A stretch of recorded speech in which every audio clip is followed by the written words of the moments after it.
he solicitado que nos puedan remitir también la declaración de Jaime Villanueva para el juzgamiento que se va a iniciar este 1 de julio, con el objeto de postular la admisión del examen o el interrogatorio de Jaime Villanueva en calidad de prueba nueva, toda vez de que se postula el pedido de la disolución y liquidación de Fuerza Popular por haber sido instrumentalizado este partido o entidad en la comisión de actividades delictivas. Buscan afectar o minar a los fiscales, no solamente a los fiscales, sino también a los colaboradores eficaces que tienen que ir a juicio a declarar. Revelaciones de Jaime Villanueva. La ex fiscal Benavides organizó la salida del fiscal Rafael Vela por orden de Keiko Fujimori. Un primer comentario, por favor, porque ya sobre este punto se había incidido, ya habíamos conocido de una supuesta intermediación a través de la congresista Marta Moyano en una conversación directa en la que, además, entiendo en una entrevista periodística, la propia Marta Moyano dice, sí, le envió un mensaje y sí, a la pregunta de ¿pidió el cambio de Rafael Vela y José Domingo Pérez? Ella responde que sí. Efectivamente, bueno, es curioso empezar con la carátula de la República, que claramente tiene una animadversión contra el fujimorismo. Yo no sé de dónde saca este titular. Sin embargo, creo que la congresista Marta Moyano ha sido bien enfática en mencionar que sí, efectivamente, tuvo una reunión con Villanueva, fue en una institución pública, no en los locales de IDL, no en la casa de un congresista, no en un lugar privado, sino en un lugar completamente público, a pedir algo que para ella resultaba justo. A ver, era la salida de dos fiscales que, a todas luces, yo creo que a ningún peruano, Mávila, Fernando, le puede caber la duda de que tanto al fiscal Vela como al fiscal José Domingo Pérez no le caemos como partido político. Sí, hoy todo está bajo investigación, permítanos, congresista, y la verdad, en efecto, todos los trascendidos de Villanueva están generando una confusión, ¿no? Había una confianza depositada, en efecto, en el equipo especial Lavallato, porque es innegable lo que había ocurrido con Odebrecht. Las entregas de dinero millonarias, ¿no? Entregas millonarias de dinero a cambio de un favorecimiento en la licitación y en la adjudicación de obras públicas. Sin embargo, lo que publica La República, al margen de la posición que tenga el diario, es algo que ya había señalado, como usted acaba de reconocer, Marta Moyano. La pregunta es, al margen de que le caiga simpático o antipático el fiscal Vela, ¿una congresista de la República podía llegar a la Fiscalía a hacer una solicitud de ese tipo? Esas son precisiones que ya Marta ha comentado. Ella lo ha hecho a título personal, lo ha hecho en una institución pública. ¿Pero ella representa, va como Marta Moyano, o ella no es, desde el momento en que asume y jura como congresista de la República, ya es una funcionaria pública, ya es una representante del pueblo en el Congreso y ya representa a una bancada que además, cuya lideresa está siendo investigada? Le pregunto nuevamente, ¿le parece a usted una actitud, un comportamiento correcto? Para mí es un comportamiento de una persona que claramente ve en un caso que está vinculado a el partido político, donde tiene a dos personas que claramente han trabajado para poder de algún modo desestabilizar un partido político. Y esto hay que ver un poco la historia, ¿no?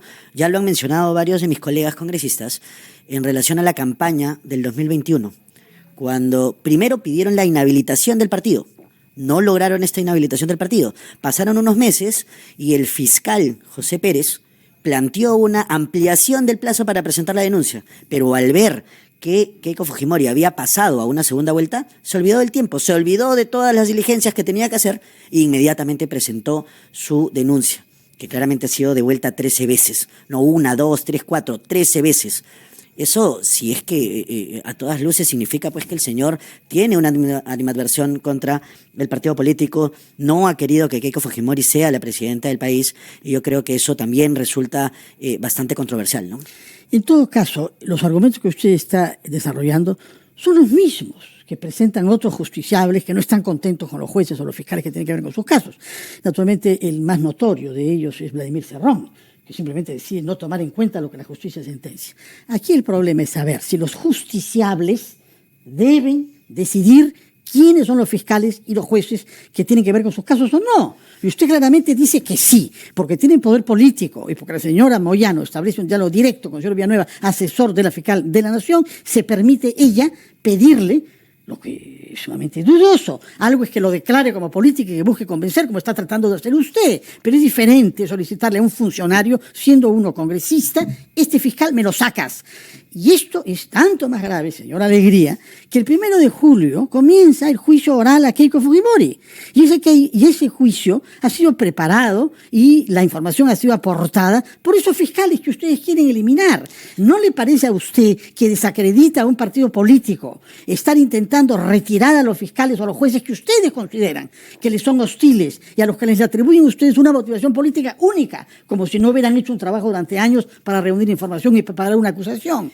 Primero, Fernando, permíteme distinguir la paja de trigo, como se dice, ¿no? No podemos igualar en ninguna manera el caso de Vladimir Cerrón, prófugo de la justicia, con el caso de Keiko Fujimori, que ha estado siempre dando la cara a la justicia durante más de 20 años. Y eso es algo que todos debemos reconocer. Eso yo no reconozco. El caso Cerrón es la versión extrema de los políticos que se sienten por encima de la justicia. En segundo lugar, lo que tú mencionas es que, claro, como desde un partido político tenemos que aguantar que, por ejemplo, cuando el fiscal José Domingo Pérez, y ahí nadie habló, trató de ser juez, pero no pudo ser juez porque no tenía las aptitudes para poder tener un cargo de juez, ahí sí no importaba si es que dejaba el caso.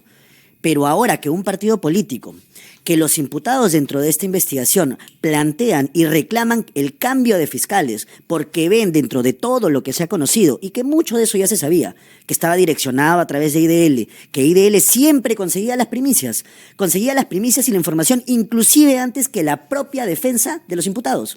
Si eso no es extraño, entonces, ¿dónde está la justicia? Pero sobre este discurso que se reitera y se repite hasta el hartazgo, tratando de que la gente sienta que un periodista o crea que un periodista puede direccionar el trabajo de un grupo de fiscales, sobre todo un grupo de fiscales especializados, porque acceder a la primicia no hace responsable penal al señor Gorriti ni a ningún periodista. Eso tiene que quedar absolutamente claro. El que le rinde cuentas a los ciudadanos es el fiscal.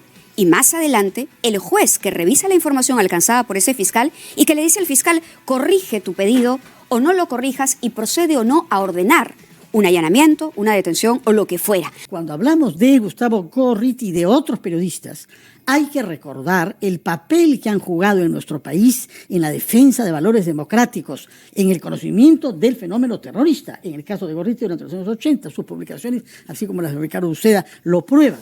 De manera que esa crítica contra los periodistas que saben mucho, que tienen primicias, que se informan, que dialogan, que van, que hablan, es el trabajo de ellos, señora Alegría. Y hay que tener mucho cuidado cuando uno forma parte de una campaña para desacreditar a la prensa que no le gusta a uno. Sin embargo, Fernando, y bien lo has dicho tú, cuando la justicia ya emite una sentencia, como en el caso que has mencionado, ya la justicia estuvo dada. Y si adicionalmente a eso el señor Gorriti ha quedado pues con una animadversión, como claramente la tiene contra el fujimorismo, más allá de eso, él no puede, por ejemplo, o cómo logró tener información que inclusive era reservada, cómo logra un periodista, y obviamente uno no puede atacar la fuente, los periodistas hacen un trabajo de investigación, hacen un trabajo arduo que ha determinado grandes hallazgos de corrupción dentro de la política. Pero también ha revelado, por ejemplo, interferencias directas de políticos, y recordábamos el caso de la señora Moyano, para destituir. Es más, hay un plan que cuenta Villanueva, se ejecutó, se llevó a cabo una coordinación para poder inventarle una serie de cargos a Vela y para poder destituirlo, trabajando en pared con quien estaba a cargo precisamente de la oficina de control, que era el señor Fernández Gerí, ¿no? Juan Fernández Gerí, la oficina nacional, la autoridad, mejor dicho, nacional de control del Ministerio Público. Toda esa información pública, pero queríamos preguntarle desde el Congreso qué medidas se debería tomar. A ver, estamos conociendo que hay no solamente una interferencia de la señora Moyano, el propio congresista Alejandro Soto, presidente del Parlamento, también está mencionado como alguien que solicitó favores a cambio de colocar o de poner o de darle una prioridad en la agenda del Parlamento a un tema sobre otro a pedido de este operador de la fiscal Benavides. Sí, quiero dejar en claro, ¿qué toca hacer el Congreso? Por último, que la congresista Moyano, nuevamente repito, han sido reuniones totalmente públicas. Ella ha declarado... Públicas tampoco, normales, en instituciones públicas, ella ha declarado finalmente... Pero no se registraron, ¿no? Eso habrá que corroborar, no esa información no la tengo, pero cuando entramos como autoridades a veces no pasamos un registro formal, eso sí es evidente y creo que todo político lo sabe. En segunda instancia, creo que el Congreso, una de las deudas que va a tener, los grandes desafíos que se tienen, es poder tener una reforma del sistema de justicia. Porque lo que vemos aquí es que claramente dos fiscales que inicialmente les decían Batman y Robin terminaron siendo dos caras y el Joker. porque lo que vemos es que la justicia se ha politizado, han utilizado herramientas, y hay algo distinto que tienen los jueces y los fiscales, sobre todo los fiscales, que no tienen los políticos, que es la posibilidad de privar de la libertad a una persona, como en el caso de Keiko Fujimori, que durante más de 16 meses estuvo presa, sin tener una sentencia, sin tener pruebas algunas, solamente por los dichos y las corroboraciones que nunca se dieron. Entonces, más allá de eso, creo que el Congreso en esta instancia tiene la voluntad de poder, junto obviamente con los especialistas, de buscar una reforma integral del sistema de justicia. Pero no solamente porque estamos hablando del fiscal Vela y del fiscal José Domingo Pérez. La propia señora Benavides, ¿usted no le parece que tiene un comportamiento también que ha dejado, en tela de juicio la idoneidad que tiene la doctora para ejercer el cargo? Totalmente, yo creo que eso es importante, no solamente por los dos casos de los dos fiscales que hemos mencionado, sino porque todo el aparato de justicia ya se ve politizado. Correcto, pero al verse politizado, ¿es el Congreso el encargado de llevar a cabo esta reforma? Si precisamente son los congresistas hoy los que están también en el ojo público por haber negociado con la Fiscalía. Bueno, Entonces, ¿cómo confiar en que el trabajo del Congreso, que es político a todas luces y que tiene una injerencia política en las decisiones que toman, puede ser el medio para reformar o refundar la Fiscalía de la Nación? Porque la única institución que puede hacer una reforma de tal naturaleza, primero recae sobre el Congreso. Esta reforma, evidentemente, y eso lo hemos planteado nosotros desde un inicio, tiene que venir vinculado con los especialistas, hacer una mesa grande de trabajo, se le puede encargar a una comisión especial, inclusive traer una propuesta para poder ser debatida, evaluada, cambiada, todo es perfectible. Y creo yo que lo ideal es que también sea a vista y paciencia de todos, porque todas las sesiones del Congreso de la República, a excepción de las que evidentemente tienen que ser reservadas por la información que se toca, son públicas, grabadas, y cada uno de los peruanos sabe qué congresista dijo qué.